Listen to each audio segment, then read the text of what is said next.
Welcome, curious minds, to the deep dive.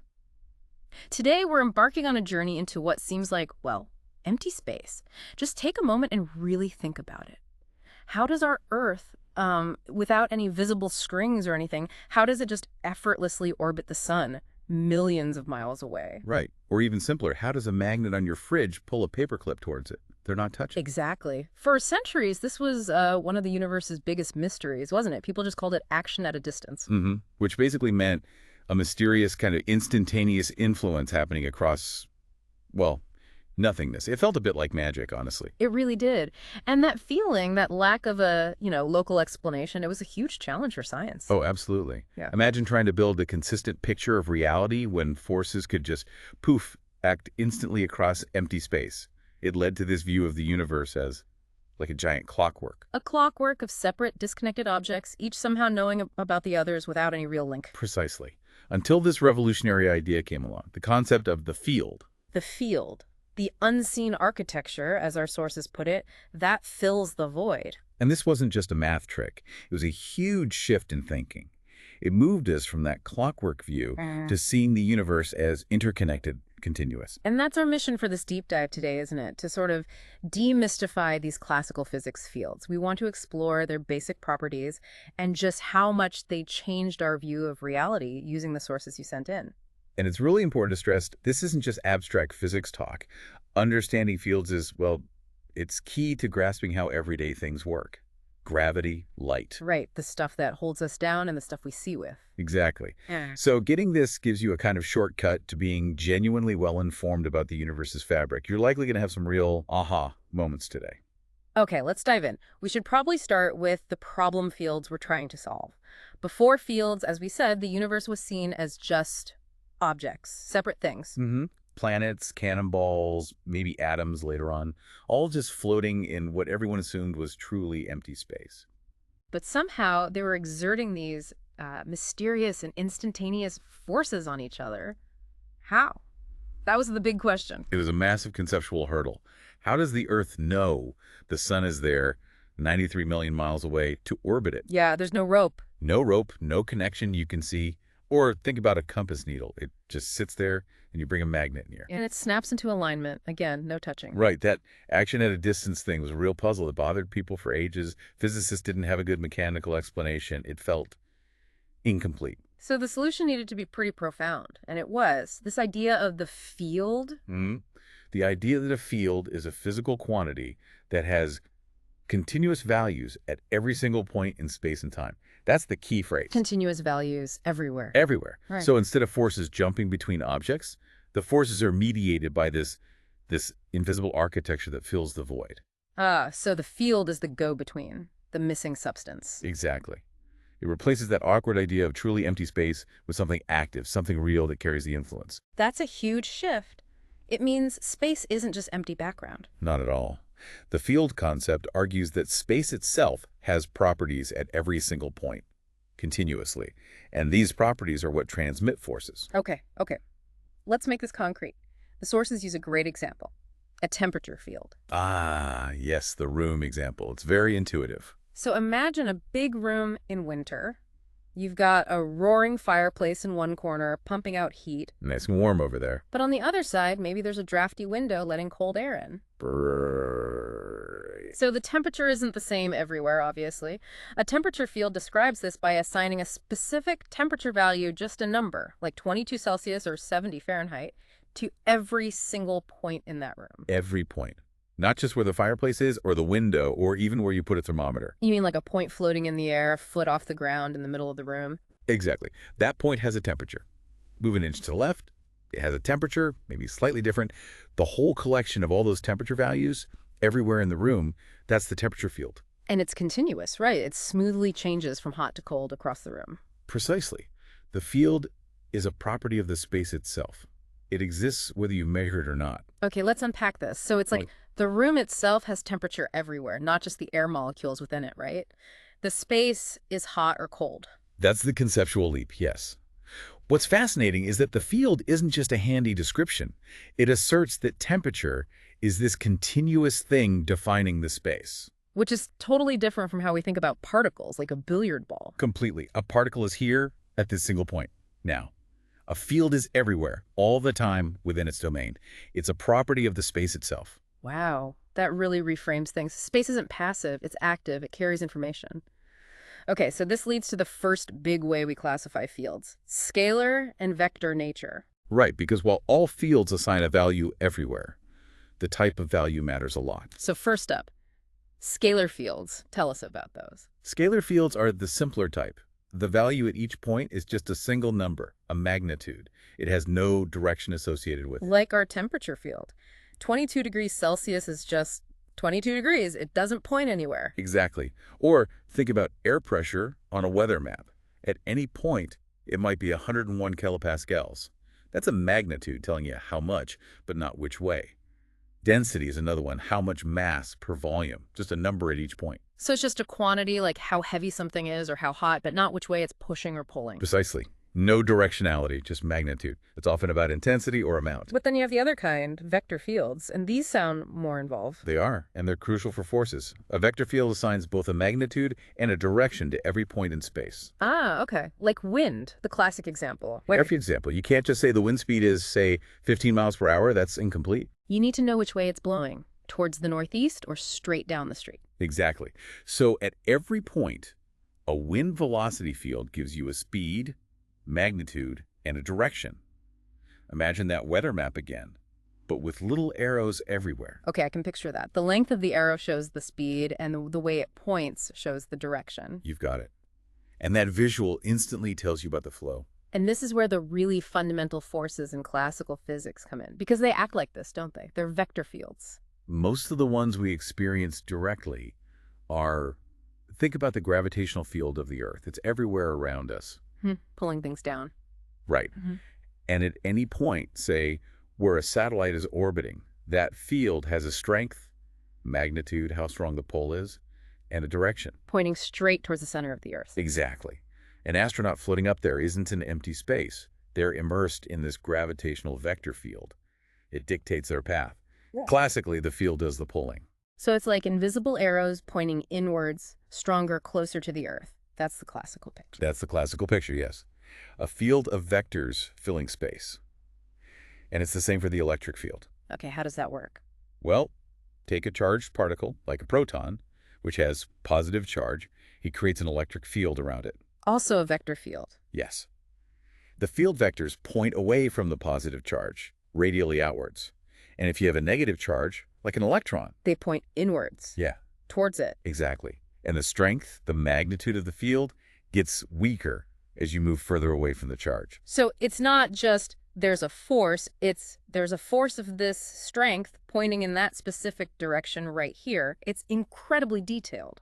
And that detail is vital. If we want to understand the universe, these directional forces, gravity, electromagnetism, are fundamental. Vector fields give us the mathematical language to describe them properly, predict how things move, how energy flows.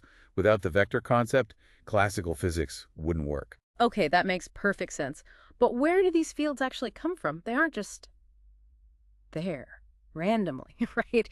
This brings us to property 2, sources and sinks. Right. Fields aren't arbitrary. They have origins.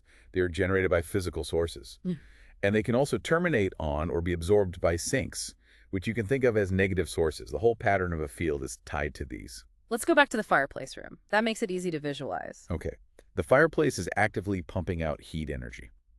It's the source of the high temperatures in that part of the field. And the drafty window, where the heat is leaking out. That's the sink. Heat energy is being removed from the room there. The entire temperature pattern, how it shapes up across the room, is determined by the location and strength of that source and that sink. So the field exists because of the source and sink. It's directly caused by them. It's a direct consequence, yes. And this is fundamental in physics. For gravity, what's the source? Mass, right. Anything with mass. Exactly. Yeah. Every object with mass creates a gravitational field around it. More mass means a stronger source, a stronger field. Earth's mass is the source of its dominant field. But even a small rock creates its own tiny field. It does. Infinitesimally weak compared to Earth's, but it's there. Every mass contributes. And for the electric field? The source is electric charge. Positive charges are sources with field lines radiating outwards. Like spokes on a wheel. Good analogy. Yeah. And negative charges are sinks, with field lines converging inwards, terminating on them. And the amount of charge determines the field strength. Yes. More charge, stronger source or sink, stronger field. There's actually a mathematical relationship here called Gauss's law. Gauss's law. Sounds important. What's the gist? Well, it basically provides a precise way to relate the flow of the field out of a closed surface. Imagine putting a box around a charge to the total amount of source charge inside that box. So by looking at the field going through the box, you can tell exactly how much charge is inside. That's the essence of it. It's a powerful way to quantify the source-field connection. It establishes causality. The field is the way it is because of the sources within it. It's not magic. It's physics. Okay, that's a huge step. But most situations aren't just one source, are they? What if you have two planets? Or two magnets? How do their fields interact? This leads to property 3, the principle of superposition. Ah, superposition. This is a wonderfully simple, yet incredibly powerful rule for classical fields. Simple sounds good when things get complicated. It really is. The principle of superposition says that the total field at any point in space is just the vector sum of the fields created by each individual source. Wait, they just add up, no complex interference or canceling each other out in weird ways? They just add up vectorially. Of course, you have to account for both magnitude and direction when you add them. But yes, conceptually, you just pile them on top of each other. Let's use the room analogy again. Say we have two heaters now in different corners. Okay. To find the temperature at any specific point in the room, you'd figure out the temperature increase caused by the first heater alone at that point. Right. Then you'd figure out the temperature increase caused by the second heater alone at that same point. And then You just add those two temperature changes together. The final temperature field is the superposition of the two individual fields. Each heater contributes independently. that seems almost too easy. They don't fight or distort each other. In classical physics, no. They combine linearly. And this is absolutely essential for gravity and electromagnetism. Think about the gravity we feel right here. It's mostly Earth's pull, obviously. Mostly, yes. But technically, it's the vector sum of the fields from the Earth, plus the field from the Moon, plus the field from the Sun, plus Jupiter's field, plus every star and galaxy. Wow. Okay, the others are tiny, I assume. Extremely tiny from distant objects, yes. But they are all, in principle, adding together vectorially to create the total gravitational field right where you are. The Moon and Sun's contributions are definitely measurable. They cause the tides. So superposition lets us account for tides. And it's the same for electric fields, like in a computer chip. Exactly. Inside a complex circuit, the electric field at any point is the superposition of the fields from billions of individual electrons and protons. This principle is crucial because it lets us break down incredibly complex systems. You can analyze each source's effect separately and then just add them up. Precisely. Imagine trying to calculate the path of a Voyager space probe past Jupiter and Saturn if you couldn't just add their gravitational fields together. It would be practically impossible. Superposition makes these incredibly complex calculations manageable. It turns chaos into order, computationally speaking. What an elegant property. Okay, now for the big one. How does this field idea finally solve that action at a distance problem?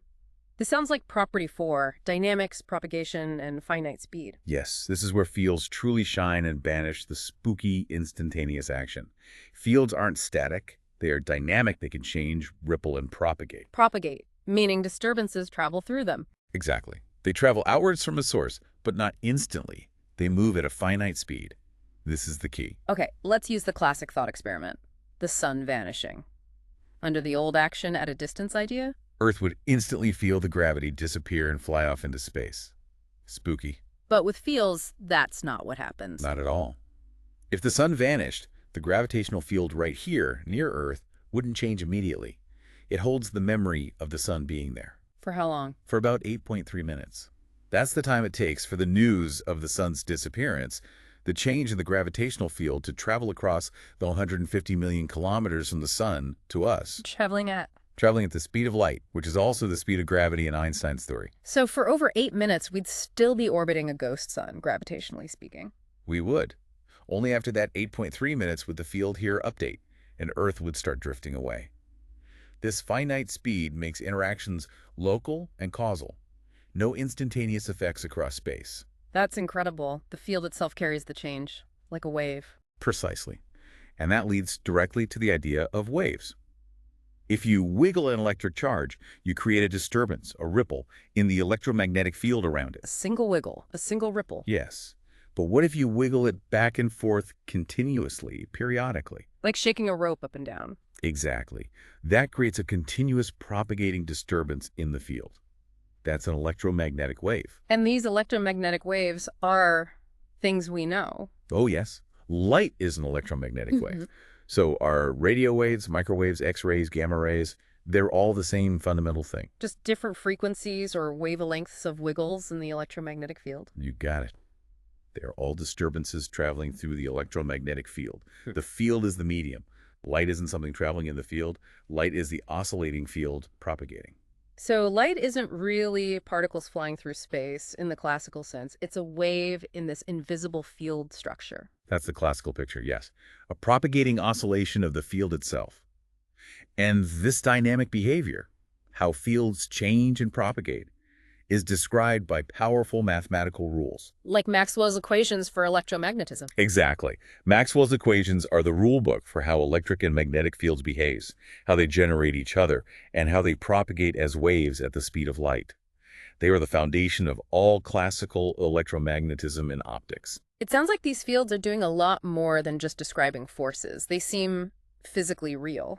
Which brings us to property 5, energy and momentum. This is the final piece that really cements fields as part of physical reality, not just math. Fields aren't mere conveniences. They carry energy and momentum. Okay, how do we know they carry energy? Think about sunlight warming your skin. Where does that heat energy come from? From the sun, obviously. Yes. But how does it get here across 93 million miles of vacuum? It's carried by the electromagnetic field. The warmth you feel is a direct transfer of energy. So the energy is in the field, not in particles traveling through the field. In the classical view, the energy is stored in the oscillations of the electric and magnetic fields themselves as they travel. The field is the energy carrier. Wow. And what about potential energy, like holding a rock up? Where's the energy stored before you drop it? We often say the rock has potential energy.